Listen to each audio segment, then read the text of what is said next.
Ay, magandang gabi mga boss, mga kaping, mga kabunyog. Salamat to sa dumadagdag subscriber, no?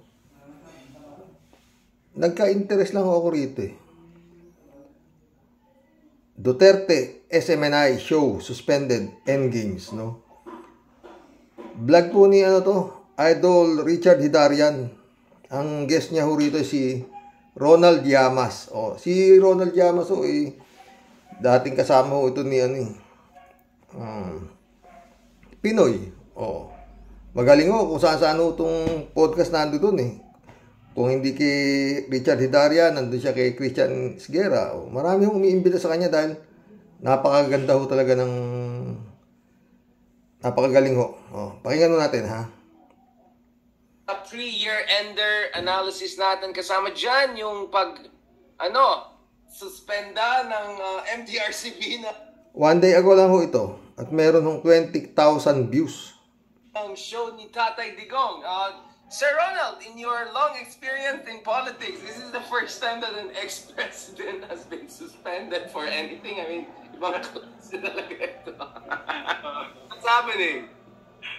Well, maliban sa karma, no? Mukhang yung universe is going against the ex-president. Dahil may kaso siya ng grave threats labang kay Congresswoman Castro, no? Meron siyang kaso sa ICC na pwedeng lumabas yung international warrant next year. Tapos ngayon, nasuspend siya, no? Yung ganyan ka-trivial na kaso ay tinatamaan pa siya, no? Kaya I'm sure may mga susunod pa na mga kaso. Hindi pa magagaling kay Richard Hidarian o kay Ronald Llamas, pero tingin ko marami yung magsasampa sa kanya ng kung ano ng mga... sa kaibigan natin. Oo, yan. Tapos yung kanyang anak ay meron din kaso sa Supreme Court, no? Na final yung dalawang grupo, no? Kaya mukhang the universe is not aligning, no, in favor of the ex-president. His cohorts, no? Ito ay isa lang sa mga latest. Pero isang kinakagalit niya ay hindi lang itong mga kasong ito. Isang kinakagalit niya ay yung kanyang mga kalaban ay mukhang tawag nila ay kinakausap ng gobyerno for a peace process. Di ba? Galit na galit siya sa mga yan. No? Pinapaubos na yan. Sabi niya, uubusin niya. No? Just a few months back, sabi niya, dapat gamitin ang intelligence fund ng kanyang anak para patayin yung mga yan. No? So, ikalawa, yung tingin niyang mortal enemy niya na parehas ng bedista, parehas tiga San Beda, ay nakapag-bail. No? Ay nakapag-bail. At ngayon ay nagsasalita na bilang isang political leader na may political future, no? Kaya galit na galit din siya diyan, no? Kung yung isa pa niyang mortal enemy, si Sonny Trillanes, no? Ay magkakaroon ng mortal na enemy nito. Na sabi ni Matubato ay siya ay inassign para ambushin, para ipatayin yang si Senator Trillanes na yan upon the order of somebody very high in the government, no? So, hindi lang to usapin ng mga kaso laban sa kanila, hindi lang to usapin ng mga mortal enemy na mukhang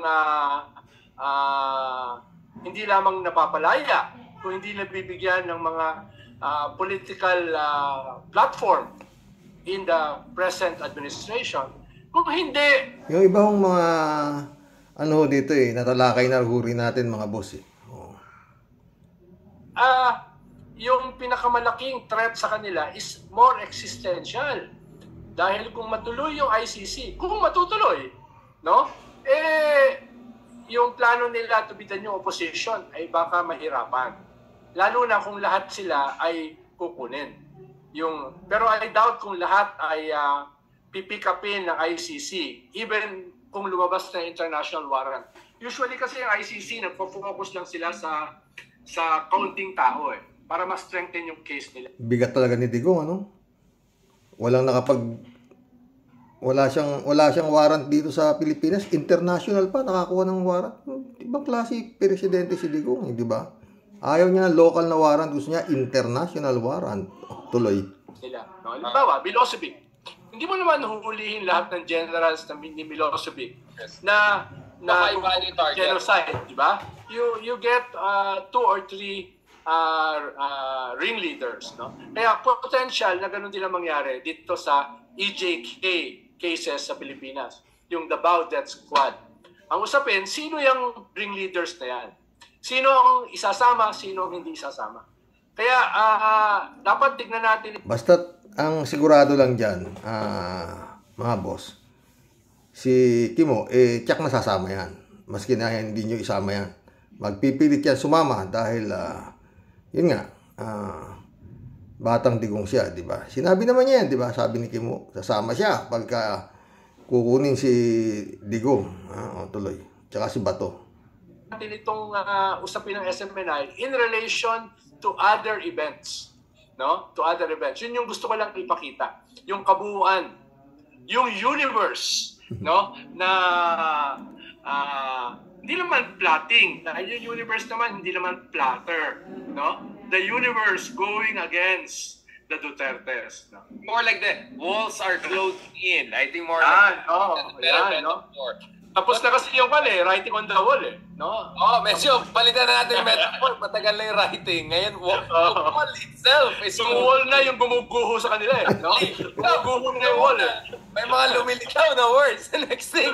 Nasiyahan po kasi ako dito, kaya ito ang inaano ko sa inyo, mga boss. Siguro masisiyahan din kayo sa mga sinasabi ni Ronald Llamas at saka ni Richard Hidarian. Wala. Ewan ko na. Paring gising itong si Tatay Digong. Pero, don't you think this is or maybe, I don't know, hindi pa parang tumahimik ng konti si Digong? Or kinatahimik na lang siguro? Maganda yung tanong ni Richard Hidarian, ano? Di ba tumahimik na ng konti si Digong o pinatahimik na? Tignan yung sagot ni Ronald Llamas. Ito nakakatakot na sagot. Do you think he has any ability left to recalibrate at this point in time to avoid Alam mo, Big R, sa mundo kasi namin, no? Pag kami natatahimik, ibig sabihin meron kaming ginagawa. No? Sa mundo ng mga plotters. quiet? Yan yung sinasabi ko, di ba? Pag ang dagat tahimik, malalim. Sabi ni Ronald Llamas. Pag kami natatahimik, nakakatakot. Meron kaming ginagawa. Pakinggan pa natin. Magaling si Ronald Llamas. Quiet dog. Pag kami ay natahimik, mas delikado kami. No? Kaya katulad nito, may ingay tayong dalawa, hindi tayo delikado. No? Dahil may ingay lang tayo, no? Pero yung mga tahimik, delikado yung mga yan, no? Baka meron na dyan mamaya ng mga troop movements, destabilization, baka meron na dyan mga sumasabog sa mga Mindanao State University. Hindi ko sinasabi na related yun dito, no? Baka may mga ganyan na. Hindi niya, di ba? Yun, di ba? Ako rin, hindi ng kaba din natin, di ba? Pero hindi rin natin sinasabing related yun dito, di ba? Pero sa tindi ng intelligence na sinasabi, bakit nagkaroon ng ganong karumal-dumal na krimen, di ba? Na antimano, sinalo naman agad nung ISIS ba? ISIS? Na mga wag the dog, na mga deadly occurrences, sana naman wala, no? Kaya yun din ang sinasabi ko, di ba, mga boss? Baka anong mangyayari, sana naman mali ako, di ba? Delikado yung mga tahimik. Lalo na yung tipo ni Digong na tingin ko hindi papahuli ng buhay. Di ba? Sabi ni Ronald Llamas, hindi papahuli ng buhay. Sabi naman ni Trillanes, halang ang bituka. Di ba? Tuloy. Hindi, yan yung pag nakasandal sa pader yan, delikado yan, no? So gagawin niya ang lahat, no? Para hindi siya makulong. Gagawin niya ang lahat, literally lahat, no? Para hindi siya yun din ang sabi ni di ba? Ni Trillanes. bumuho. Nakakatakot naman yan. I mean, mafia bosses were brought down in New York by Giuliani and all in a much more peaceful way. At di ba ito yung Rico Law yata na they went for that? Well, using taxes. Yung mga ganun. Imagine, ang daming high power ni Digong, di ba? Aanin niya yun. Diba, mga boss? Kaya nga, pero my point is, ang dami mga angulo na pwedeng I mean, pwede mo lutuin itong ano na to in different ways, di ba? I mean, ikaw si BBM, there's so many ways to cook this dish, di ba? Yan. No, I mean, but BBM has to cook it quick. Habang meron pa siyang influence. So walang slow burn? Seconds. Hindi yan slow burn. Quick burn yan. Habang meron pa siyang influence, no? Hindi ko i-underestimate si Digong, no? May utak yan, no? May utak, may ruthlessness. And for now, he still has the wherewithal. May utak, may ruthlessness, no? Ruthless talaga itong si Digong na to, di ba? No, to do great damage to his enemies, Oh. no? Pero in a year's time, yung wherewithal na yan, mawawala na dramatically. So kung may gagawin siya, he has to do it in the next few months. Or Mabigat po yung sinasabi ni Ronald Llamas, di ba? Pero pwede mangyari po yan. Kung may gagawin si Digong na hakbang para anumang nasa tuktok niya, kailangan gawin niya na agad. Kasi baka lilipas na. Tuloy natin. not to do it at all. Oh. Ako kasi, this is where probably I disagree with you a bit. Ang point ko naman is, I think time is on BBM's side in a sense that, yes, he's going to be a lame duck in 2026 or 2027, but he has 2025 to really ram this through, right? Especially if they dominate the elections big time. Within 6 months after the elections, they can come. You know, really, lalo kung talong-talo yung kabila, di ba? So for me, the crucial years is 2024, 2025. I think this is where BBM can really leave a mark on the Philippines political landscape. And I think the ICC issue will be resolved within that period, or at least we'll see a major development on the ICC front in this period of 2024-2025. We correctly saw Leila de Lima getting free within this year, right? We have been saying this throughout the year. With Leloy separately, you and I have been saying na mariresolve yan within the next 6 to 8 months. We kept on saying it. It happened even earlier slightly. So my sense is 2024-2025. This is also going to be a strong year for BBM because I don't see any real competition from any other side. Do you think that... Yun nga rin ang pinag-uusapan natin nung ilang ano lang, di ba? Yun ang sinabi ko. Na itong 2024 na darating na to, kailangan malinis na ni His Excellency kung anong dapat niya linisin. Or else, baka siya malinis. Kaya sabi ni Ronald Llamas, siguradong hindi papahuli ng buhay itong sinasabi niya na si Duterte, di ba? Tuloy. The Dutertes can really put off a strong fight in 2025? I mean, how... I agree with you, no? Na ang window ng mga Duterte is a few months. No, ang window kay BBM is much longer. No? Pero itong next few months for Duterte, he has to do something. Habang meron pa siyang wherewithal, no? Habang meron pa siyang latent influence within some key institutions in the government, military, police, bureaucracy. Dahil soon, does he or is mawawala na yan, no? Mawawala na yan very soon, no? Does he? I mean, how? Sige, I get what you're saying, but let's just spell it out. Like in what Halimbawa, itong promote niya. Oh. Halimbawa, meron siyang badge sa PMA na inaalagaan na hindi yan mga pushover, no? Mga 1-star, 2-star general yung mga yan. Ikalawa ay meron siyang ginagamit na peg to increase his influence. Itong anti-communist agenda, itong anti-communist strategy niya, no, na nakatulong itong peace talks ng gobyerno, no? Bakit ka magpi-peace talks? Napapabagsak na yung mga komunista. Yun yung kanyang mensahe, no? At bakit sabi nga ni Vice President Sara Duterte, why is the government making a pact with the deadbeat? So, makikita mo yung kanilang political narrative, no? Malinaw yung sino yung political target diyan, no? At malinaw sino yung gusto nilang mahatak. Tapos dito sa issue ni Badoy, to some extent nag-blink, kumurap yung gobyerno nung pinakawalan nila si Badoy after nung manifesto ng 160 ex-PMAers, no? Out of 1,200, no? Ibig sabihin, it's less than 15% of ex-PMAers na pumirma. Pero kumurap, nag-blink yung gobyerno, pinakawalan si Badoy at saka si Caselli, no? So makikita mo hindi lang ito labanan, no? Hindi lang ito labanan ng strength. Usapin din ito, sino yung unang magbi-blink, di Diba? Chicken game. May pagka-chicken. Oo. Sino yung una na kukurap? Ayan po hindi na po tayo nag-uusap lang yan. Hindi po basta-basta mga natong nagsasalita na, yun nga, delikado pa si Digong. Pero yun nga, sabi ni Ronald Llamas, na kung gagalaw siya, dapat gumalaw na siya kaagad kung ano man yung alas gusto niyang gawin.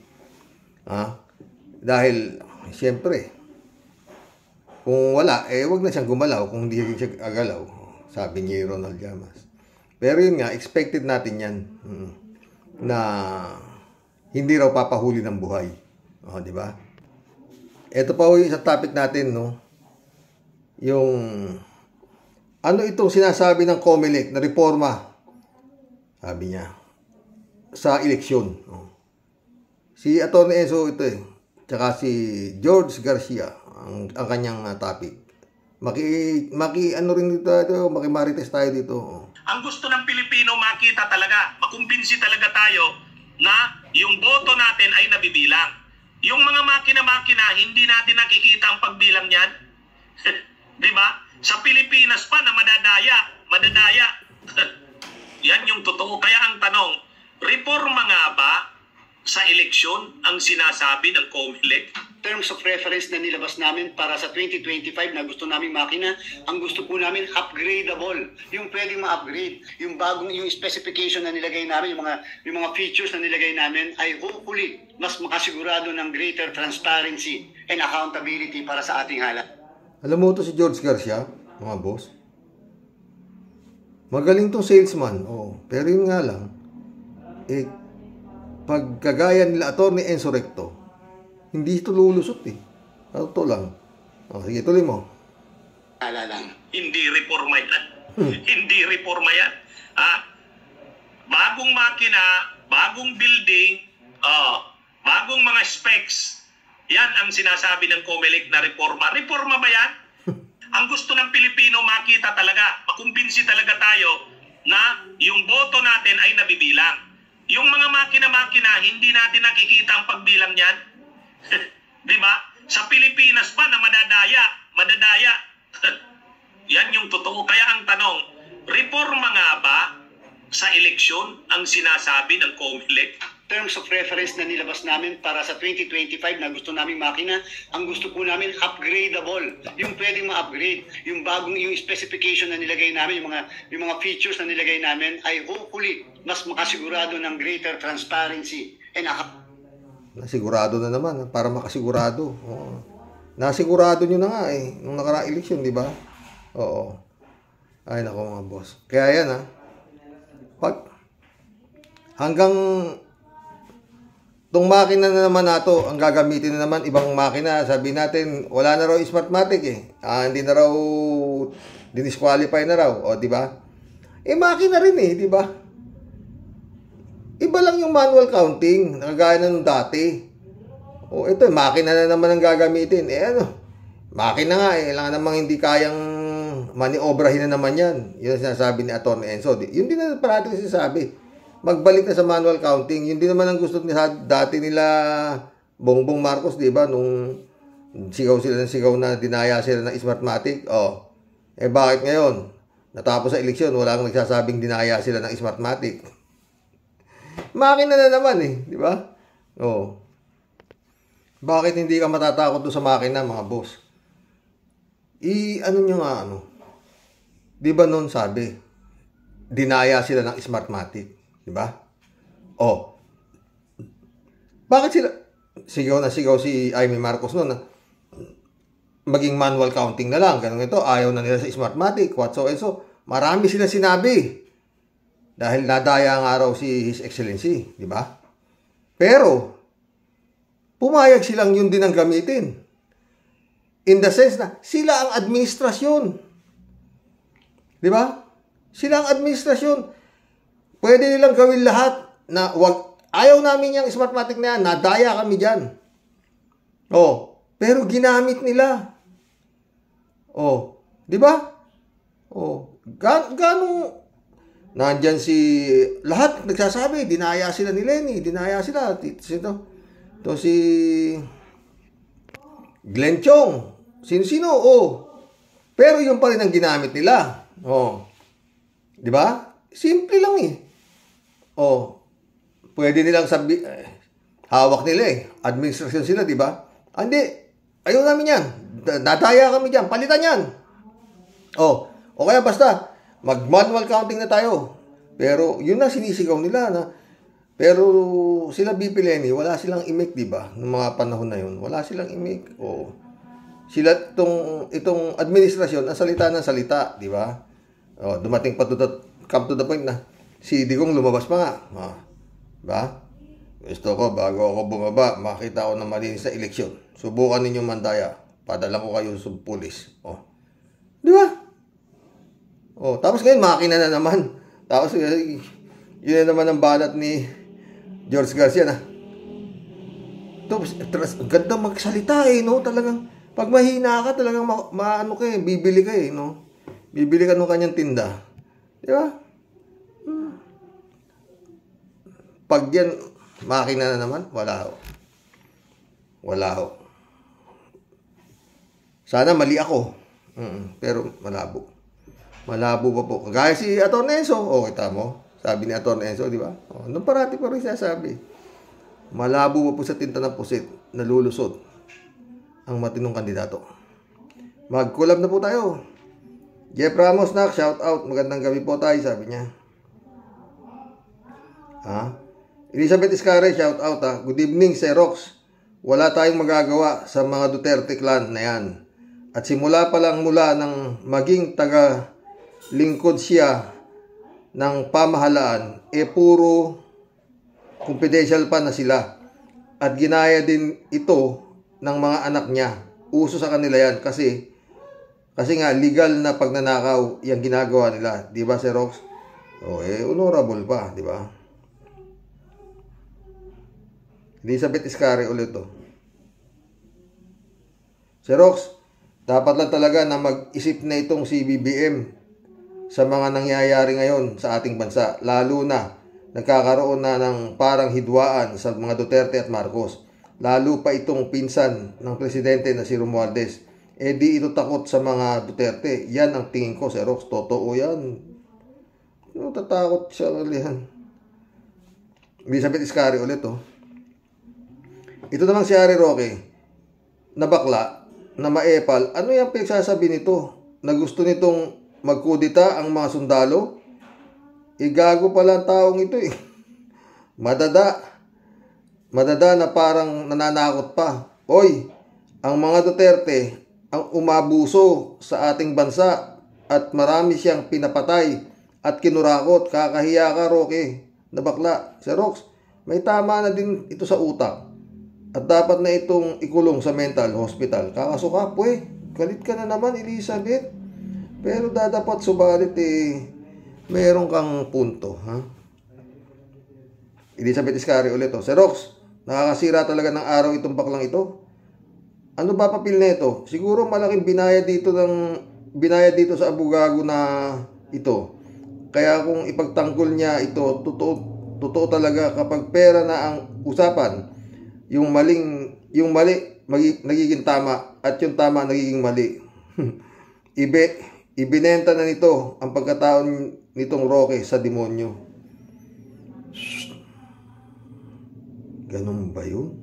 Kalat ni Baya, shout out Kalat ni, nakalaya na yung si Kulangot. Si Kulangot, si Kabayo. Oo. At kilala niyo si Kabayo.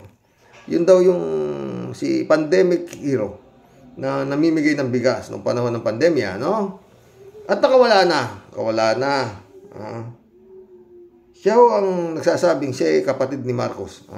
At ngunit nilihim at pinalabas sa kanyang birth certificate na ang kanyang ama, sa halip na si Ferdinand Marcos, para wag mabuko, si Pacifico Marcos na lang ang inilagay niya sa kanyang birth certificate. Alam ko, kalahati ka. Pero makatakbo kaya sa 2025 sa pagkasenador kaya ulit? Pero hindi niya na pwedeng gamitin ng Marcos dahil guilty siya sa illegal use of alias.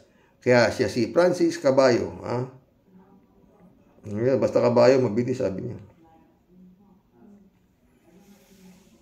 Hello, Miss Akira Milos. Good day. Keep warm, sabi niya. Kalat ni Bayaw ulit to. Good evening, Karoke. Kanyonin mo na, Karoke. Be well, mga bear. Okay lang si mga bear. Hindi pa ka nakaka-schedule, eh. Ben Torres, shout out. Hintayin niya ang karma. Karma niya, malapit na. Totoo. Andiyan na nga. Balita, nakapasok ng ICC talaga. Ben Torres ulit to. Isama niyo na si Donald Trump. Ba't naman nasama si Donald Trump? Randy Reyes, shout out Magandang gabi, Kuya Roque, sabi niya. Ang tagal mo na wala. Busy ka ba? Busy. Raul Villanada, shout out Greetings, Kuya Rox. At sa inyong may bahay. Get well. It's Christmas. Oh. Oy, mamamas ko ako mga boss Oh. Nandun naman yung Gcash ko doon sa isang vlog ko nandun, di ba? Oo. Kung nakalimutan ninyo, 0916275236. Oh. Roll Villanada ulit to. Payag akong wag nang umattend si Kibulok ng mga hearing basta hatulan ng psychiatrist na makakumpay sa Mandaluyong at siyang Huwag siyang mag-alala, may gamot dyan sa mga miyembro at mga naniniwalang walang gamot, sorry. Stick War Legacy, shout out. Teka, nagagalit na si Inday. Aba, wait pakiabot nga ng tsinelas ng maasbaran ko yan. Librado Ludovico, shout out Blessed morning po, Karoke, and to all Roque Warriors watching from Edmonton, Alberta, Canada. God bless po, stay safe and healthy. Sayang ka, Hari Mantika, Roque. Masyadong namantikaan ang katawan mo sa sobrang pagsisipsip. Ang lumalabas sa bunganga mo, walang sense. Para sa kanya, may sense Librado Oo, tsaka yun nga Daming tanga, anong gagawin natin? Jeng Gipa, Jeng Ipa, shout out. Baka naman magpapakamatay dahil sa pagpanig sa kasinungalingan. Praning na yan si Rokita, puro racket na lang ang alam para kumita. Hindi pa nakakontento sa 6 na taon na nagpasasa sa yaman ng bansa. Kaya mukha ng buhaya ang gago. Kayo ang totoong anay ng bansang Pilipinas. Pagbabayarin din kayo ng totoong Diyos. Malapit na ang ICC na maniningil sa kasamaan ninyo. Nakapasok na, Jeng.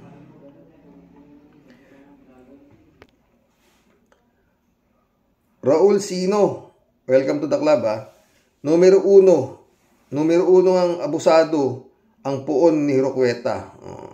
May mabait sa kanya yung mabait. Doon siya kumikita. Pati si Kibulog nga, pinagtatanggol niya, di ba? Alberto Olaer, shout out Karoke, sino kayang pastor ang nagkasal sa magulang ni Kibuloy? Baka naman ang pastor, ang asawa niya, bunsong kapatid. Kasi nung unang panahon, sa Biblia, sa awit ni Solomon yata, ang matandang lalaki ang sunod na kapatid babae magiging asawa niya. Mabasa mo sa Old Testament Bible, Karoke. Hindi ako nagbabasa kasi niyan Tama na sa akin ng 10 Commandments. Yun nga, hirap ang sundin David Alvin Mendoza, shout out Hello po, Karox, at sa mga Roque Warriors. Good evening po sa lahat. Matawa siya. Ginagaya na ang style ng puon nilang mahilig manakot. Oy, namamagang syoke. Tigilan nyo na ang pananakot. Panahon na ng paghuhukom para sa inyo. Sana ilabas na ng ICC ang resulta ng investigasyon nila. God bless po, Karoke. At sa inyo at sa pamilya ninyo. Merry Christmas po. Merry Christmas, David Allen Mendoza. Ladies Anita, shout out Isang mapagpalang magandang gabi, Sir Roque. Mabuhay ang inyong programa na ito. Programang ito po. Keep it up po. Salamat. Hindi, masarap kasing makipag-collab sa inyo, sa totoo lang. Federico Mandak, shout out. Sir Rox, playing safe sila lahat. Pero tama lang ang namapunta sa tamang ahensya, yung confidential fund ni Sara. Totoo naman. Pero kung hindi siya nagsabing mabubuhay naman sila ng gano'n, hindi. Kaya siya ang ginawang ni Romualdez Sinabi niya talaga naman sinabi niya maski naman wala yun, pwede sinunod niya. Tsaka yun nga talaga namang hindi naman talaga dapat, di ba mga boss? Ladies Anita ulit Sabi lang yun ni Butangera Sara, pride. Yan yun. Kasabihan na tulak ng bibig. Tulak ng bibig, kabig ng dibdib. Tama lang yan. Ginawa ni Speaker Martin Romualdez. Bakit yung unang pera hanggang ngayon walang paliwanag? Sabi lang na nagastos niya sa loob ng 10 araw. Ang laki na yun. Mauubos sa yun sa loob ng 10 araw. Oras nagmamalaki ka ngayon. Oras nagmamalaki ka ngayon. Ayan yung napala mo. Totoo. Federico Mandak ulit Merry Christmas, Sir Rox. Yan si Rockway. Nahawa na sa pagiging baliw sa mga amo niya.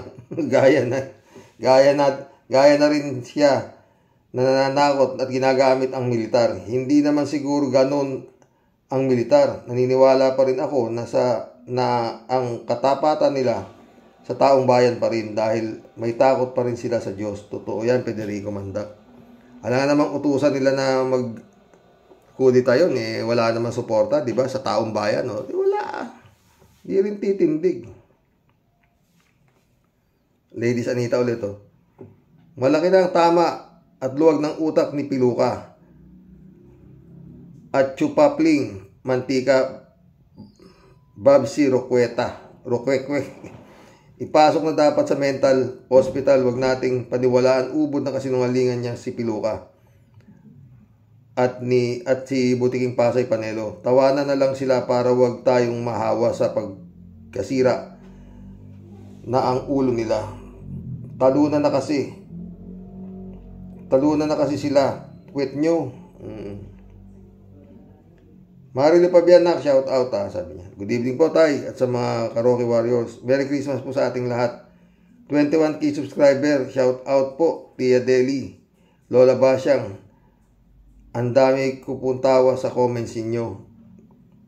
Tay, parang magkakatulad mga mensahe nila Maharlika Roque kahit itong foreign affairs ng China. Iisa ang denominator. Nananakot. Related po kaya ito sa news na nandito na ang ICC. Inilayo nila ang issue. Gabayan niyo po, Panginoon, ang aming bansa sa lahat ng banta. Amen. God bless po tay at sa mga ka-warriors. Totoo yan, nak. Basta itong 2024, sana mali ako. Magulo yan. Sana mali ako, ha. Pero yun nga, bihira ako namamali. Gaya ng pinanood natin, Christian Isguera at saka si Ronald Llamas. Yun ang pinag-uusapan nila. Kung gagalawi ka itong digong, dahil sa mga oras na to, may puwersa pa to, pagdating ng ilang malilipas na yan. Pero si His Excellency, mahaba ang kanyang hawak. Kasi nga, hawak niya lahat di ba? Pero yun nga, hindi po pwedeng, kailangan madaliin din ni His Excellency. Kung hindi, baka kung saan nga mapunta. Dahil gaya nga sabi ni Ronald Llamas at ni Senator Trillanes, hindi pa huhuli ng buhay yan. Lahat gagawin yan. Sabi nila, di ba? At yun din naman ang nasa isip ko. Magiging ulo ba yan ng ganun-ganun lang, di ba? Saka ang daming kwarta. Renato Messina, shout out. Gago talaga si Digongong. Hindi na presidente, nakikialam pa rin.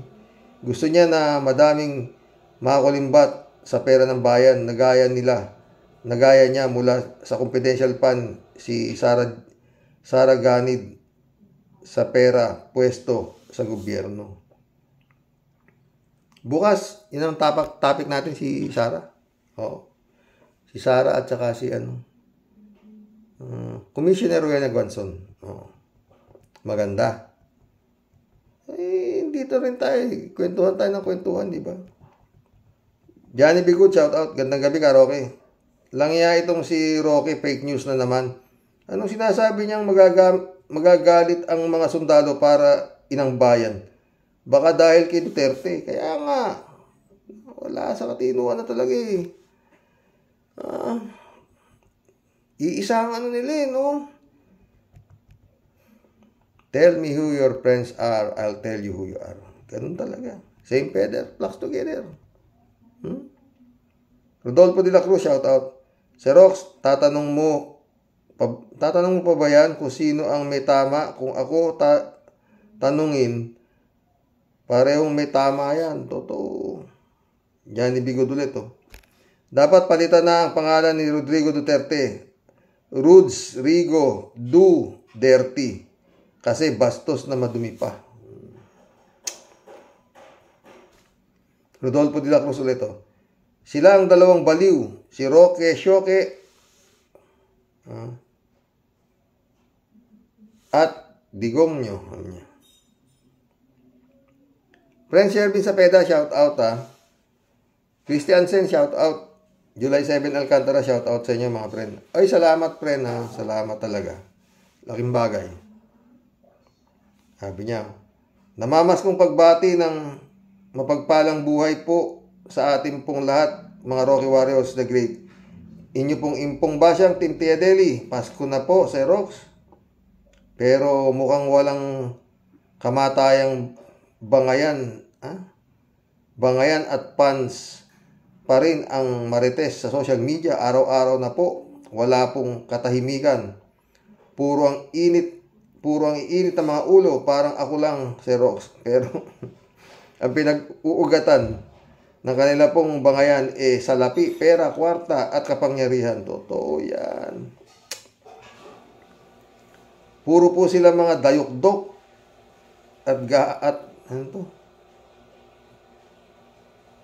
at gahaman sa pwesto para hawak nila palagi ang remote control sa kapangyarihan. Hay nako, Sir Rox, ang mga taong bayan na nagpakasyunga at nagpabudol ang tunay na salarin. Totoo yan, friend. Kaya wala pong tamang direksyon. Magmula po nung naupo ang taing durian, kaya ganyan po ang hitsura at sinapit na lupit ng ating kawawang bayan. Totoo yan. Malungkot si Prince Shervin. Malapit na naman po ulit ang eleksyon. Doon po sa mga diehard, mga walang kadala-dala, parang awa nyo na. Magpatuka na lang kayo sa ahas o kaya magsipagbigte na lang kayo. Lahat sa puno ng kamatis na mga hinayupak at pesting yawa, mga tolongges kayo. Galit na naman. Kayo na lang sana maghirap, magdildil ng asin. Wag na kayong magdamay. Para nyo ng awa. Kinam. Ay nako, Sir Rox. Nakakapanggigil po sa galit, kaya impong basyang lalaya sa po muna hanggang sa muli po. Talagang taimtim na dasal po at kapit sa Panginoon ang kailangan natin. Totoo yan, friend, Ang inyo pong sa lahat tunay pong nagmamahal. Ito po ang aswang at makulit ninyong Tia Deli. Sister Grace, Merry Christmas sa'yo. Huwag sanang ipagdamot ang awa at habag.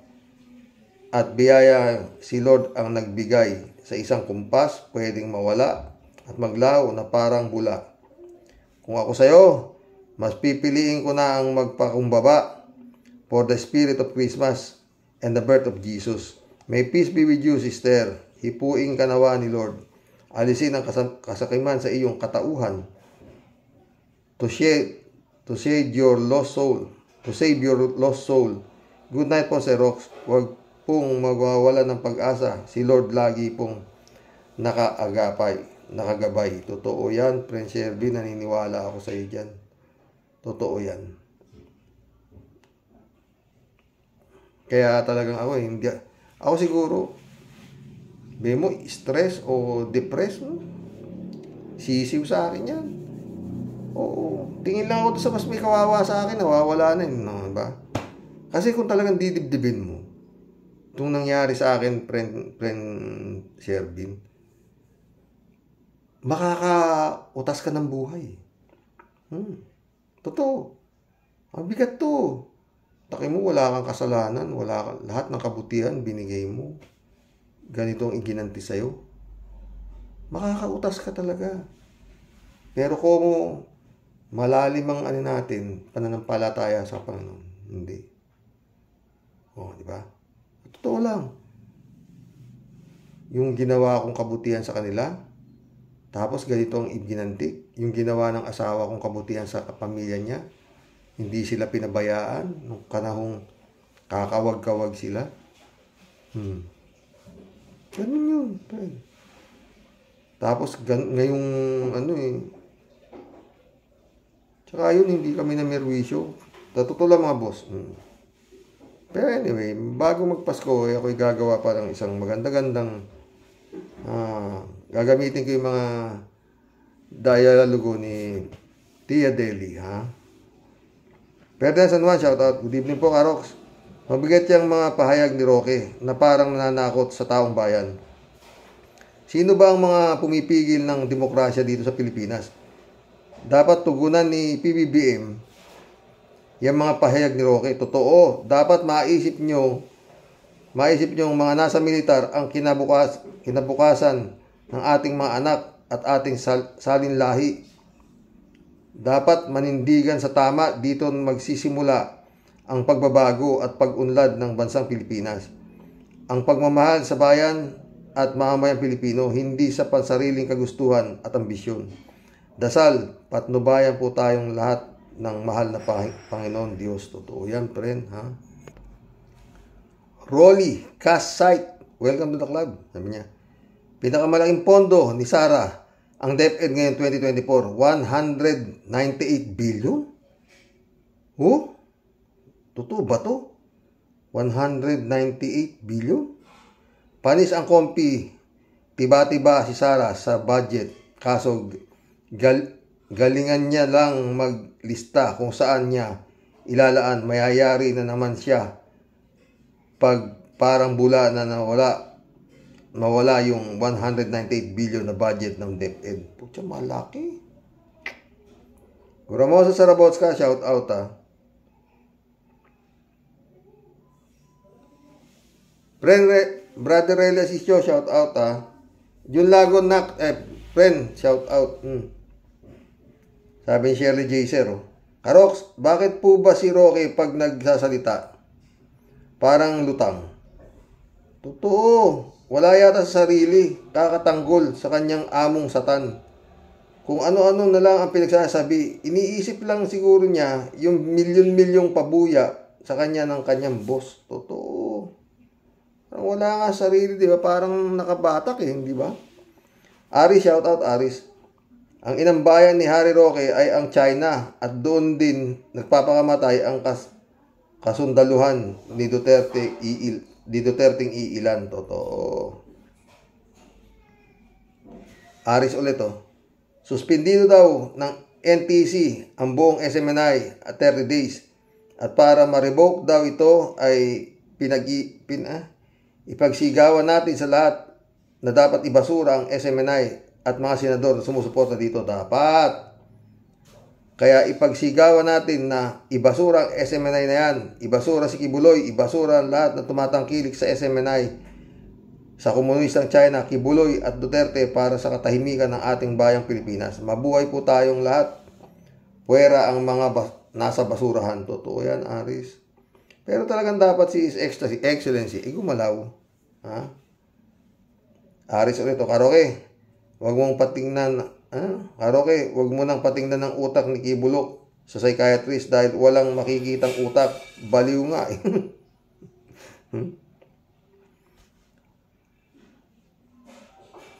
Olive Stallone, shout out. May unity pa kayong nalalaman, yung pala kayo-kayo rin lang ang magtutuklawan. Puro kasi kayo mga ulupong ng bayan. Ang galing ng Olive Stallone. Rodelia Alpilor, shout out. Hello po, sir. Mga siraulo na mga yan. Kibulok, Tertaning, at Putanding, Badoy, Eric, mga tulongge silang lahat. Manyakis yung Kibulok na yan. Mainit si Rodelia. Mario Santos, shout out. Merry Christmas. Merry Christmas din, Mario. Akira Milus, Magandang umaga po dyan sa inyo, Mr. Rox. Ito lang, watching your vlog reaction right now po. Hindi talaga paglilingkod sa bayan ang layunin nila. Kung hindi nandaya ang Comelec, wala sana sa pwesto ang mga gahaman sa pondo ng bayan. Kapritsyo lang ang tingin nila sa mga hawak nilang posisyon sa gobyerno. Sana magbago pa ang kasaysayan. Kawawa ang mga mamayan. Magandang araw, Sir Rox, at sa mga kawarriors. Happy holiday sa lahat. Pasensya na sa kayan. Okay lang, ikaw naman.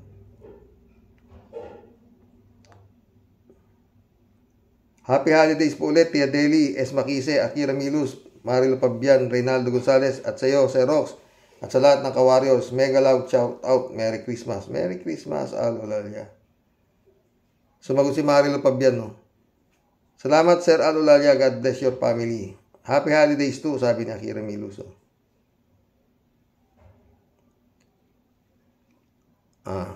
Happy holiday din pala kay Brother Christian Cheng. Birthday ni Christian Cheng, December 25. Sabihin ko na. Kasabay niya yung panganakan ng Panginoong Hesus. Ang ganda naman ng birthday mo. Arena Benido Aberion, welcome to the club. Malaki na sadya ang tama niya si Rukweta. Dapat mental na yan. Hindi na yan gagaling. Wala na. Akira Milus ulit, Ano po ba ang lubot? Nagtatanong lang po. Salamat po kung iyong pahihintulutan. May sumagot dyan yung lubot na yan Hindi ko nga rin alam yan Ito, sagot ni Aris. Bayaan mong ako na ang sumagot dyan, Miss Akira Milus, kung pahihintulutan mo. Wet po ang ibig sabihin niyan. Parang si Harry Roque, pag nagsalita, wala kang makikitang muka, puro wet po. Ganon. Pasensya lang po kung maliman ang paliwanag ko. Sumagot si Akira. I don't think he will appreciate that for sure. Tawa-tawa. But thank you for clarification. You have a wonderful day. And have a wonderful day. Ito naman si Kalatni. Look back. That's what lubot means. Just look back and you'll see.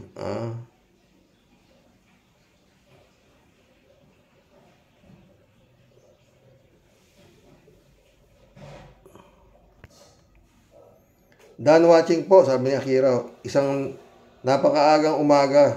Ganun pa man, magigising po sana kayo.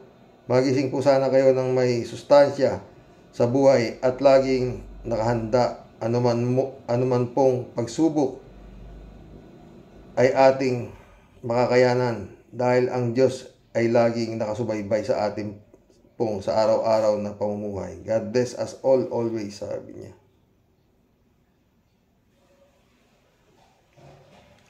Alam nyo, marami-raming dasal ang kailangan talaga natin. Marami-raming dasal. Totoo lang. Dahil talagang para sa akin, sana nga mali ako. Itong 2024 na to, mabigat ito. Totoo. Azucena Ambita, welcome to the club. Sabi niya, sira pala ulo niya si Roque. Bakit si BBM lang gumagawa para ipaglaban ang karapatan ng ating bayan? Ihanay na nila ang sarili nila sa mga kalaban ng bayan. Merry Christmas to you and your family, babe from Australia.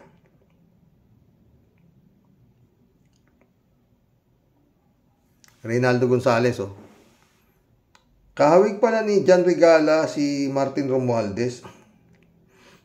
Anyway, nasabi na rin ni BBM na hindi naman ininsist ni BP Sara yung company na yan. At hindi na yan issue yan. Ano pa ba dapat pag-usapan? Ang pag-usapan na lang nilang kung paano nila lulusutan mga kaso nila sa ICC. Totoo yan, Reynaldo Gonzales ulit. Demon Gracia naman iniisip ni Roque. Ala nang matinong maisip at masabi, Roque, dapat hindi ka pinakikinggan yung Roque na yan. Inutil at alang modo. Bakit? Kung may modo ba yan, mapupunta kay Digong yan, o, diba? Cassandra Daisy, shout out. Ang lakas ng tama namin. Ang lalakas ng tama namin sa mga comments mo, Sir Mr. Rox at Warriors. Bumaba na nga si San Miguel para i-block ang mga satanas na yan. Suspended ang Satanas Media for 30 days. Pero nakakapagtaka ang si Chairman Soto ng MTRCB na sana matagal na suspended ang mga programa ng SMNI dahil sa fake news at violence. Bakit kailangang may complaint bago masuspend? Totoo. Hindi ba trabaho nila mag-review? Ang bilis nilang nagsuspende kay Vice Ganda, pero kay Digong nyo takot sila. Ay nako, wag na ring iboto si Tito Soto. Nakipicture pa kay Digong nyo. Totoo. O din, di ko boboto yan. Ito lang. Stickwar Legacy, shout out. Nagpapahiwatig na sila. Last resort talaga yan with the backing of the Chinese to assassinate the president. Yan ang pwedeng mangyari. Patay tayo dyan. Wag naman sana, no? Stickwar Legacy.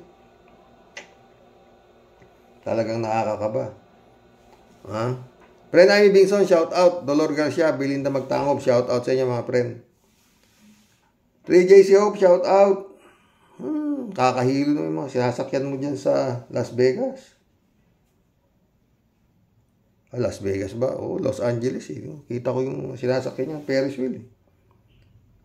Ano to? Arlene Gonzales, shout out. Si Digong, nakahanda ng bumili ng 658 na high power na baril para pananggalang niya. Totoo yan. Mga libo pa bilhin yan, daing kwarta. Edgardo Pangilinan, welcome to the club. Edgardo Pangilinan, hindi nagpapakamatay, namamatay for country, sabi niya. User, shout out user. Good morning ka, Roque. Si Roque, Panelo at Topacio ay grupo ng mga abogadong magbubudol din. Tanga lang ang taong kukuha ng serbisyo ng mga ito. Kaya ang karamihan ng kasong hinahawakan ng mga ito ay karumal-dumal. Tulad ng kay Duterte, Kibuloy, Ampatuan, Tebes, Bantag, Sanchez. May nabalitaan na po ba tayong naipanalong malaking kaso na naipanalo ng mga ito? Dinadaan lang sa pa-English para pabilibid ng mga tao na magagaling silang abogado. Ito po ang mga abogado na kumbaga sa karera ng kabayo ay kwadra ng Grupo 30. Shout out Emans Calona Naka. Adorasyon di Maranan, Mirna Regalado, shout out sa inyo mga friend. Tapos na naman. Nakapag-collab na naman po tayo. Hanggang bukas po. Maganda topic natin bukas. Si Bardugalan, si Commissioner Rowena Guanzon, at saka si Sara. Magandang kwento yan. Magandang gabi po mga boss. God bless. Merry Christmas po. Namamas ko po, Mr. Sa totoo lang. Salamat po sa mga nagpapabigay ng pamasko. Mababalik ko sa inyo sobra-sobra pa. Share your blessings. God bless.